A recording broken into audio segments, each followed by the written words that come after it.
राजधानी भोपाल में नेता प्रतिपक्ष उमंग सिंगार ने प्रेस कॉन्फ्रेंस कर किसानों के मुद्दे को लेकर सरकार पर सवाल उठाए। राजधानी भोपाल में नेता प्रतिपक्ष उमंग सिंगार ने प्रेस वार्ता कर प्रदेश में खाद्य संकट और किसानों पर हुए पुलिस लाठीचार्ज का मुद्दा उठाया। प्रेस वार्ता में नेता प्रतिपक्ष उमंग सिंगार ने केंद्र सरकार के आंकड़े मासिक बुलेटिन पेश करिए कहा कि स्पष्ट किया कि मध्य प्रदेश में खाद की कोई कमी नहीं थी, फिर भी किसानों की लंबी करो और लाठीचार्ज का सामना करना पड़ा। वहीं उमंग सिंगार ने बताया कि मध्य प्रदेश की अर्थव्यवस्था की रीढ़ कृषि है, जिसमें योगदान 45% से अधिक है। खाद की मांग और खपत के मामले में राज्य पूरे देश में दूसरे स्थान पर होने के बावजूद किसानों का पर्याप्त खाद्य नहीं पहुंच पा रही है। वहीं नेता प्रतिपक्ष उमंग सिंगार ने केंद्र और भाजपा के नेतृत्व पर सवाल खड़े करते हुए कहा कि 1.5 लाख करोड़ से अधिक के वार्षिक बजट और मंत्रालय की जिम्मेदारी भाजपा के राष्ट्रीय अध्यक्ष JP नड्डा के पास होने के बावजूद किसानों तक खाद न पहुंचना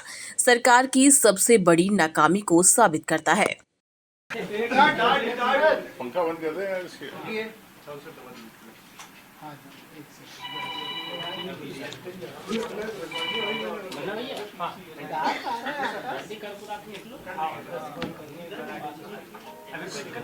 सभी सम्मानीय पत्रकारों को मैं प्रणाम करता हूं और प्रदेश के अंदर आज महत्वपूर्ण मामला है कि जिस प्रकार से किसान परेशान है खाद को लेके और क्या कारण है कि सरकार खाद उपलब्ध नहीं करा पा रही।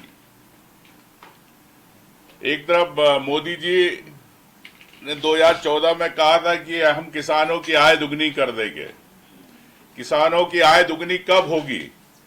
जब किसानों की फसलें पकेगी, उनकी खेतों के अंदर उनको समय पे खाद मिलेगी।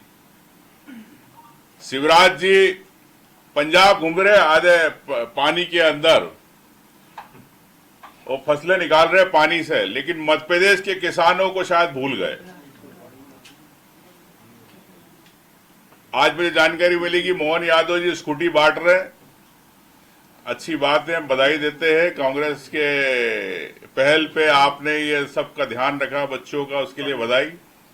लेकिन किसानों की बोरी भी बांट देते मुख्यमंत्री जी तो ठीक रहता किसानों को खाद की। तो मैं मुख्यमंत्री जी ने जिस प्रकार से प्रदेश को बेहाल छोड़ रखा, किसानों को बेहाल छोड़ रखा है, और मुख्यमंत्री मोहन यादव की पुलिस, मध्य प्रदेश सरकार की पुलिस जिस प्रकार से किसानों पर लाठियां बरसा रही है।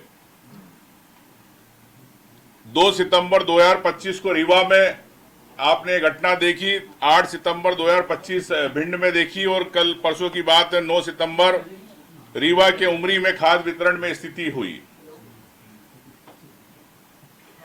तो खाद नहीं मिल रही, लाठियां मिल रही है मोहन यादव की भारतीय जनता पार्टी की सरकार के अंदर। ये भारतीय जनता पार्टी की सरकार है जो किसानों की आय दुगनी करने की बात करती। उनका किसान संघ तो गायब है, चुनाव के समय जरूर आ जाएगा। जो भारतीय जनता पार्टी का है, RSS का है, किसका है, पीछे से आता है और किसानों की बात करता है। मैं समझता हूं कि मध्य प्रदेश के अंदर किसान इस मध्य प्रदेश राज्य की रीढ़ की हड्डी है। 45% से अधिक किसान यहां पर है, और उत्तर प्रदेश खाद की मांग और खपत के अंदर देश में दूसरा स्थान रखता है। लेकिन क्या कारण है कि मध्य प्रदेश के अंदर खाद की उपलब्धता नहीं हो पा रही? उपलब्ध है, लेकिन पोर्टल पे उपलब्ध है, केंद्र सरकार के पोर्टल पे उपलब्ध है, मंत्रियों के बयानों में उपलब्ध है खाद। मंत्री जब विधानसभा में जवाब देते हैं, उनके बयानों में उपलब्ध है कि खाद उपलब्ध है। पूरे प्रदेश के अंदर किसान को कोई परेशानी नहीं है। तो इकोनॉमी है हमारे मध्य प्रदेश की और लगभग पूरे देश की, और हर साल इस तरीके के हालात बनते हैं। आपको नहीं लगता विपक्ष की ओर से आंदोलन की जरूरत है? क्योंकि पूरे दुनिया में नेपाल हो, फ्रांस हो, बड़े आंदोलनों का दौर चल रहा है। कहीं ऐसी किसानों में नाराजगी ना आ जाए जैसे हालात? देखिए, निश्चित तौर से चाहे हम लोगों ने कई बार किसानों को लेके विरोध प्रदर्शन भी किया, विधानसभा में भी किया, सड़कों पे भी किया प्रदेश कांग्रेस की ओर से। लेकिन मैं समझता हूं कि किसान तो अपनी जगह है, भारतीय जनता पार्टी कुंभकर्ण हो गई है, की सरकार हो गई। चाहे युवाओं की बात नहीं करना चाहते, न दलित की बात करना चाहते, न आदिवासियों की बात करना चाहते, न किसानों की बात करना चाहते, न उद्योग की। तो ये प्रदेश के अंदर सरकार एक जनादेश जो है, मैं तो कहता हूं कि वोट चोरी से इनको जनादेश मिला है, उस जनादेश का अपमान कर रही है। मैं ये आने वाले समय में भारतीय जनता पार्टी को बहुत सर कांग्रेस पार्टी के